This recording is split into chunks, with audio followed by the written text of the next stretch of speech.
What's up, guys? I wanted to make a quick video today to talk about what kind of costs are involved taking a car like mine to the drag strip for the day. Now, I'm not going to mention wear on the slicks, insurance costs, oil changes, spark plugs, or any sort of secondary costs like that. I'm going to stick to what it costs to get in, fuel, nitrous, and basically what I need to purchase the day that I go to the track. Now, I've seen other videos out there that talk about, well, they used $20 worth of tread on their tow rig and all sorts of stuff like that. We're not going to do that here today, even though that is a factor if you look at the big picture of everything.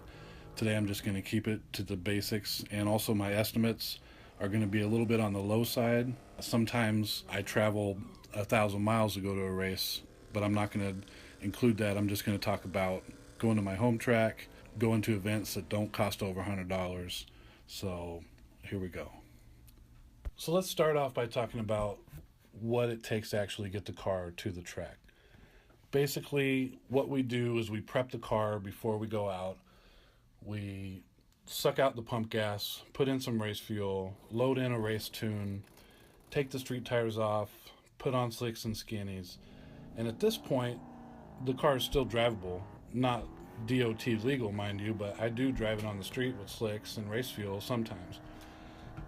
Now, I can't drive the car to the track because unfortunately my home track is over 100 miles away. So what we have to do is load it up on the trailer and pull it to and from the track.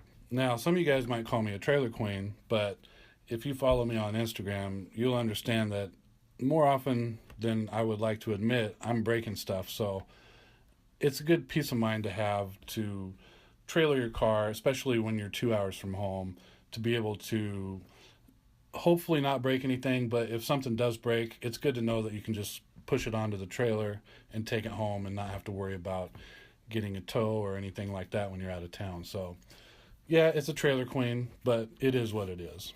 Like I said earlier, I'm not going to add up the costs of wear on the trailer tires or the tow rig tires. I'm just going to keep it simple. Like I said, what it cost me for the day. So let's just look at how much diesel I use for the trip to my home track. So basically, I'm looking at 4 hours of driving time. It's about 240 miles round trip.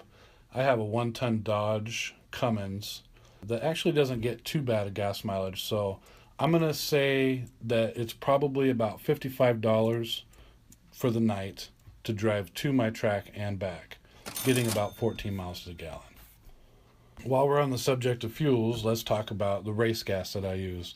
So right now I'm running VP Fuels C16 blend, and it is ungodly expensive. So expensive that I don't even like to talk about it. The reason being is, for some reason, my car uses so much fuel. I don't know where it goes, but whenever I'm at the track, I have the race tune in, the fuel just disappears. You can actually run to run, you can see how far the gauge goes down. So I've never measured exactly how much fuel it takes, but I can say that on a normal day, let's say I run 6, 7, 8 times down the track, a 5-gallon pail won't cut it. So more often than not, I'm using my second pail at the track almost every single time. But like I said, I'm going to keep it on the conservative side. So I'm just going to say that at $18 a gallon, I'll use $100 worth of fuel on a normal day at the track. Crazy, but it's good stuff. It works, it's consistent, and it's all I got around here. So that's what I use. Something else that I don't like to talk about, and makes me cringe to think about it, it's nitrous. So basically, I have 3 bottles that I take to the track, and when I run out, if the track doesn't sell nitrous, I go home. So I need to get some more bottles, but at this point, it makes me so sick to use 3 bottles in a matter of hours that I don't know if I can handle using 4, 5, 6 bottles in a day. The reason being, well, I don't know if I mentioned this before, I live in the absolute middle of nowhere. I got one guy who sells nitrous, and he's cornered the market. Now, I love this guy. He's a cool cat, but he charges $8 a pound for nitrous. $8 a pound. So do the math. 3 bottles, $8 a pound, 10-pound bottles. It's usually around $200 to fill them things up, depending on how empty they are. So when I go to the track, I blow through 3 bottles, $200. I call it a night usually. Now that we've talked about the expensive part of the actual daily cost to get to the race and the fuel and the nitrous, let's talk about a couple inexpensive things that still add up. First, we'll talk about the entry fee. Now, some events I've paid over $100 to get in, some I've paid $35 to get in. The $100 events are kind of few and far between, so I'm not going to really count those into the equation. Like I said, I'm going to keep things estimated on the low side. So let's just say a $40 entry fee is going to be about par for what it is around here to get into the race, get your tech card, and be able to run. So let's add $40 to the total there. And next, we'll talk about food. Since I'm driving so far to get to the track, I usually take my own food and drinks, but more often than not, I'm still going in and grabbing a snack, getting a drink afterwards. So once again, low side of the equation, let's just say $10 in food, add that to your total price, and now we're looking at over $400 just to get one day of racing in with my car. If I were to eat more food, refill the nitrous at the track, use more fuel, go to a bigger event and pay a higher entry fee, add any of those things to the equation, and you're looking at several hundred more dollars just to run for the day. Now keep in mind, this is what it costs me to run at the track. If you have a stock car that uses pump gas and no nitrous, you're going to be in it for a lot less money than a guy like me.